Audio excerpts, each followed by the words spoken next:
नमस्कार, मैं हूं विज्ञान प्रकाश। मेरे मुद्दों का सफर 2014 के चुनाव का जारी है मेरे खास प्रोग्राम न्यूज़ पॉइंट टारगेट 272 के लिए। आज मैं अपने पसंदीदा शहर मुंबई में हूं और अगर आप मुंबई में हैं तो आपको गेटवे ऑफ इंडिया दिखाए बगैर आपकी मुंबई की यात्रा जो है वो अधूरी सी रह जाती है। लेकिन जैसे मैंने कहा कि कहानी मुद्दों की है। सबसे पहले मैं जब इस गेटवे को इस वक्त देख रहा हूं तो आपको याद दिखाना चाहूँगा कि यहीं पर वो जगह थी जब 26/11 हो रहा था। हिंदुस्तान के तमाम जर्नलिस्ट की तरह, पत्रकारों की तरह मैं भी मौजूद था। उधर कहीं हम पत्रकार सारे होते थे जब 26/11 की घटना हो रही थी। लगातार फायरिंग, लगातार ये कांस्टेंट फायरिंग है। पिछले 3-4 मिनट से जो मैं आपको बता रहा हूँ यहाँ पर अगर आप देखिए तो ये यहाँ पर कांस्टेंट फायरिंग हो रही है। उसके बाद इस मुल्क में एक जबरदस्त बहस हुई सुरक्षा को लेकर, सिक्योरिटी को लेकर और आतंकवाद को लेकर। आज एक और शाम है यहाँ पर, वो शाम भी मुझे याद है जो बड़ा भयभीत करने वाली शाम थी। आप देख सकते हैं ये खूबसूरत गेटवे के सामने ताज की ये इमारत, ये सारी तस्वीरें आप लोगों को अच्छी तरह से यहाँ पर याद होंगी। प्रश्न मेरा बड़ा सीधा सा है, सवाल मेरा बड़ा सीधा सा है कि क्या सुरक्षा पिछले कुछ सालों में, क्या सुरक्षा और आतंकवाद वो मुद्दे बने हैं जिन पर ये देश सोच रखता है और अपने फैसले सुनाता है। खासतौर पर मुंबई का भी अगर मैं जिक्र करूं, क्योंकि आप अच्छी तरह जानते हैं मैं कैंपेन्स को फॉलो नहीं कर रहा हूं, मैं मुद्दों को फॉलो कर रहा हूं। क्या ये वो मुद्दा है जो एक शहर की सूरत, सीरत और वोट की ताकत डिसाइड करता है? इसी को जानने और समझने की हम कोशिश करेंगे। पहले भी सैलानी आते हैं, टूरिस्ट आते हैं यहाँ पर। आज भी आप देख सकते हैं तमाम लोग यहाँ पर मौजूद हैं, गाड़ियाँ लगी हुई हैं। सामने मुंबई का वो आलीशान होटल है जहाँ पर बड़े लोगों की आवाजाही बनी रहती। सब कुछ वैसा ही है।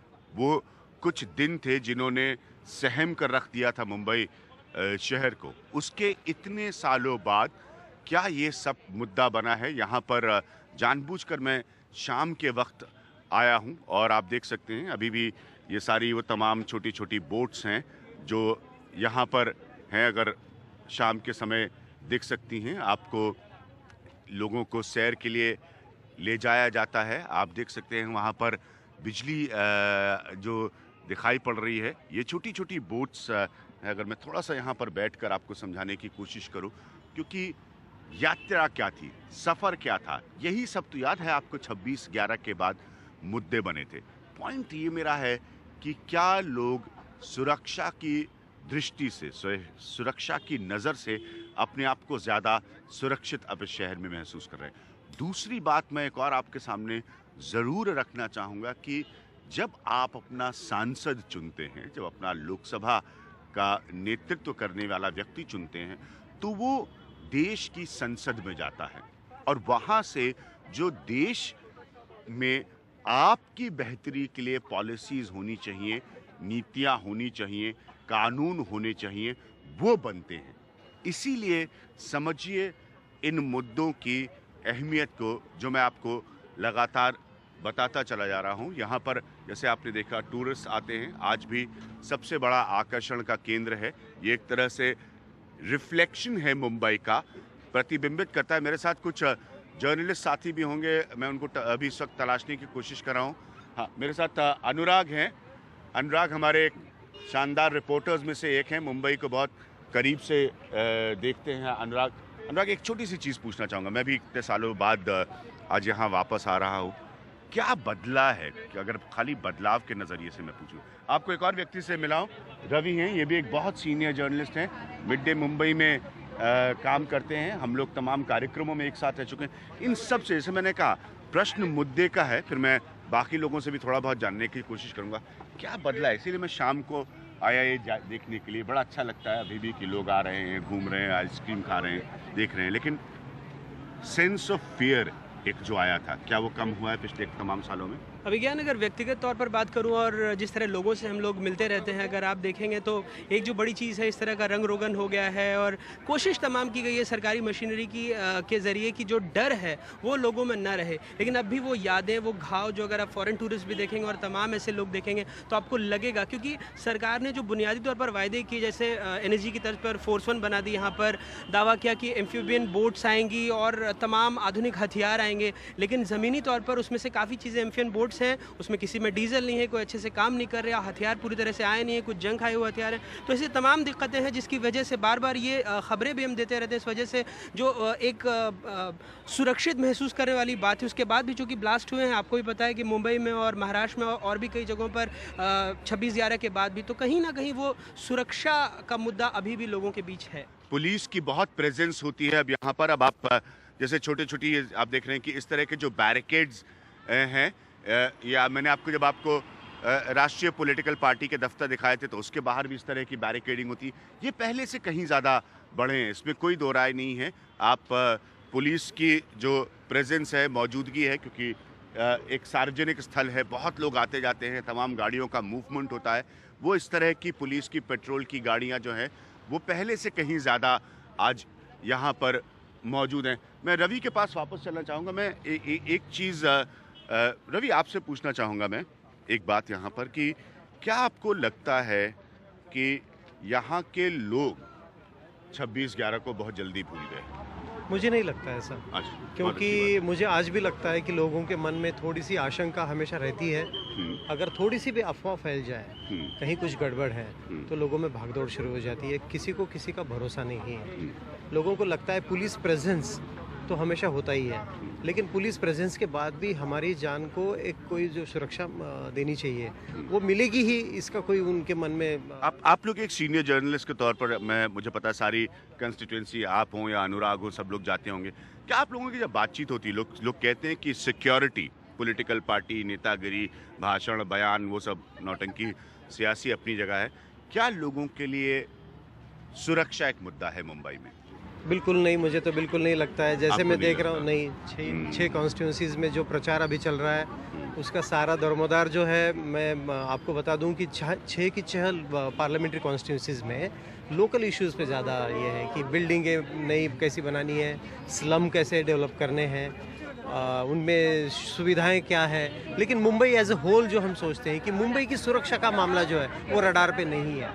हम चलते रहेंगे। देखिए यही बात जो मैं आपसे कह रहा था, ये सबसे इम्पोर्टेंट चीज़ है, समझने की कोशिश कीजिए, क्योंकि जो बात हम आपसे बार बार मैं बता रहा हूँ कि जो मुद्दे होते हैं, कि आपको लगता है कि सुरक्षा आज मुंबई में मुद्दा है?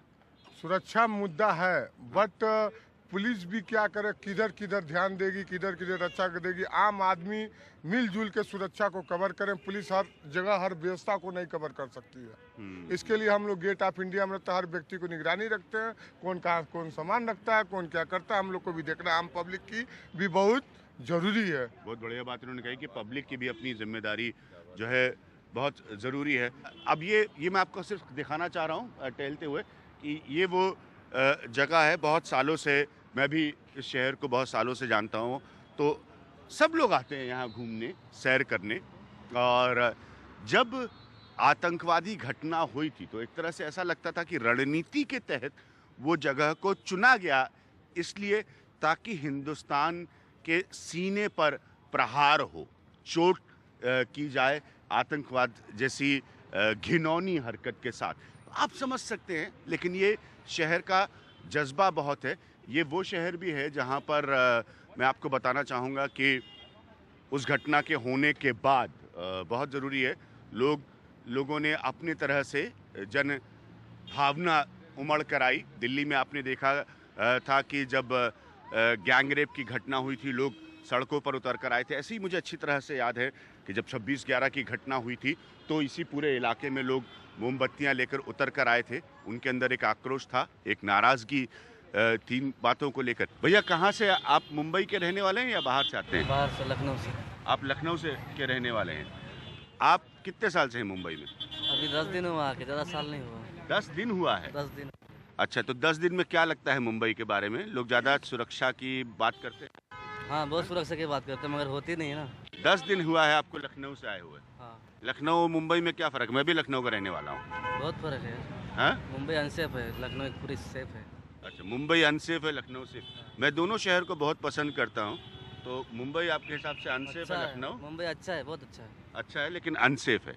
हाँ, देखिए लखनऊ जिस शहर में मैं बड़ा हुआ वहाँ से ही आए हैं, मैं भी मुंबई को बहुत पसंद करता हूँ, लेकिन वो कह रहे हैं कि अनसेफ है।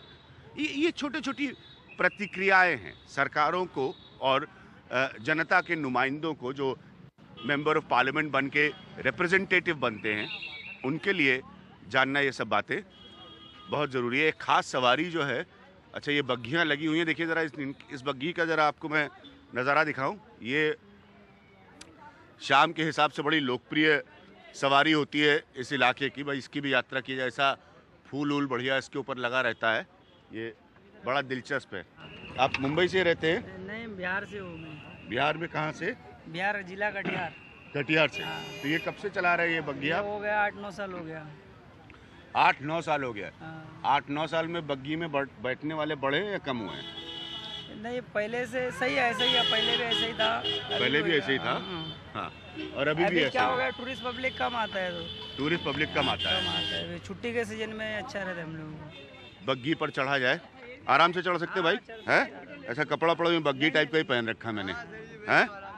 अरे वाह। बग्घी में जो पारंपरिक और बहुत मशहूर इलाका है मुंबई का, आइए अनुराग जी, रवि जी आप भी आइए।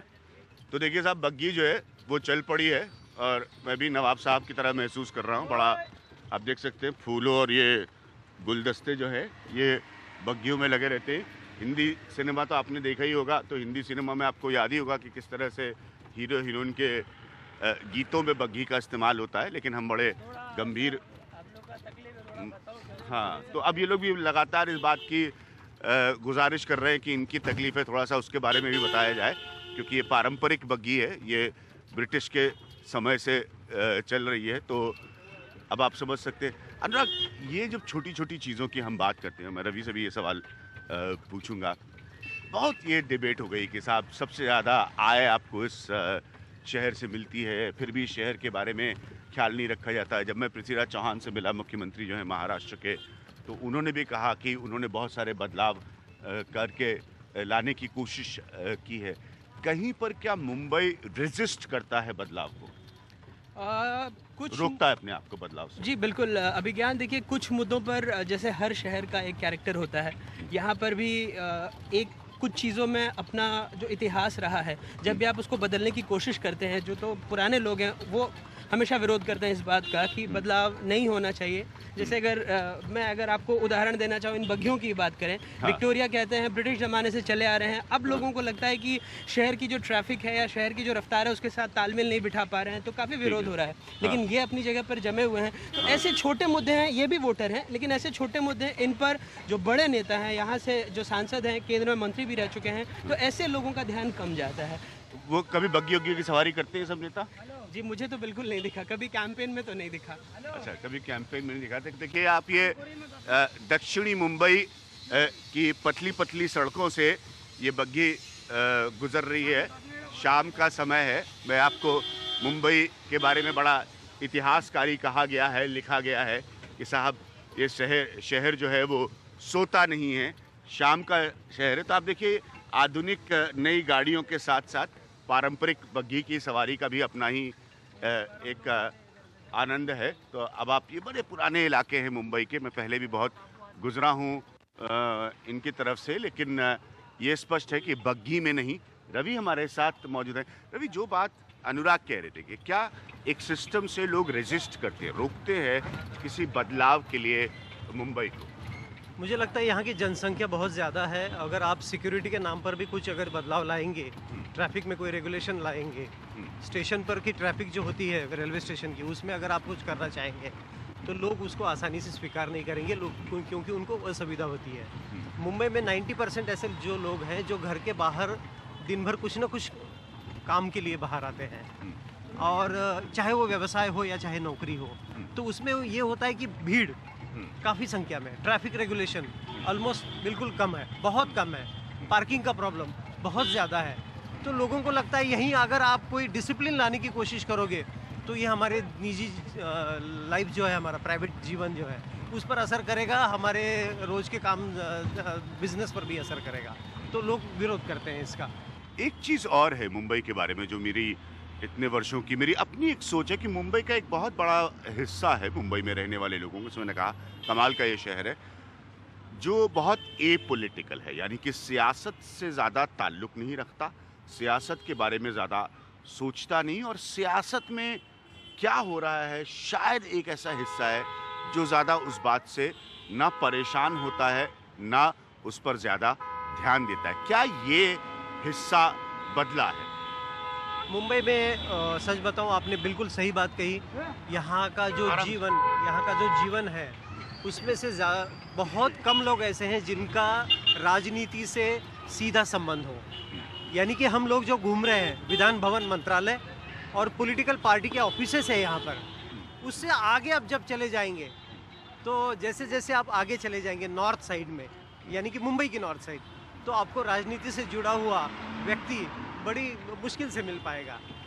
उसे अपने जीवन में, उसे अपने दैनंदिन जो जीवन है उसमें काफ़ी कम समय वो डिबेट करता है, डिस्कस करता है। हाँ, मैं एक ज़रूर बात है कि जब भी उसको परेशानी होती है, चाहे वो ट्रैफिक में हो, चाहे वो ट्रेन के सफ़र में हो, चाहे वो बस में हो, फिर वो पॉलिटिशियन और राजनीति के बारे में ज़रूर बोलेगा। इस शहर को कोई सुधार नहीं सकता, इस शहर का कोई अच्छा हल नहीं निकाल सकता। आप देखेंगे हमारे जो सत्ता में जो पक्ष है, कांग्रेस हो, एनसीपी की गवर्नमेंट हो, वो कहेंगे कि यहाँ पे मुंबई में काफ़ी संख्या में पुल बनाए हैं हमने ट्रैफिक की थोड़ी सी हल्की करने के लिए। लेकिन होता क्या है कि पुल से उतरने के बाद, फ्लाईओवर से उतरने के बाद कोई ऐसा स्क्वायर आएगा, चौक आएगा, जहाँ पे आपको पूरा ट्रैफिक जाम लगेगा। आज भी मुंबई से आप अभी यहाँ से निकलोगे और आप बोलोगे कि बोरीवली में आधे घंटे में पहुँच पाऊँगा क्या, इसकी गारंटी आपको मैं भी नहीं दे सकता और ट्रैफिक पुलिस भी नहीं दे सकती। ये बड़ी दिलचस्प बात है। आप देखिए ये चीज़ जो है, ये हम लोग एकदम जैसे कहते हैं ना ख़ास इलाकों से मुंबई के गुज़र रहे हैं। सारे मुंबई को चलाने वाले जो आला लोग हैं, चाहे वो नेता हैं या अफसरशाही से जुड़े हैं, वो इन इलाकों में रहते हैं। बहुत बड़ा ये शहर है, इसका एक बहुत बड़ा हिस्सा सालों में तब्दील होता रहता है, बदलता रहता है। अनुराग, क्या लोगों की आम जिंदगी यहाँ पर इतनी रफ्तार भरी है, मसरूफियत है कि उनको वक्त नहीं होता सियासत के बारे में सोचने का? जी बिल्कुल अभिज्ञान, और इसी दौर में हमने ये परिवहन भवन जो है यहाँ पर बेस्ट का हेडक्वार्टर, ये अभी पास किया है। और इसी से एक वाक़या आपको बस बताना चाहूँगा। कुछ दिनों पहले यहाँ पर बेस्ट की हड़ताल हुई थी, और उस हड़ताल में भी ज़्यादातर लोग जो हैं, ये वाजिब भी है कि उनको दिक्कत होगी तो वो कोसेंगे, बेस्ट परिवहन को कोसेंगे, प्रशासन को कोसेंगे।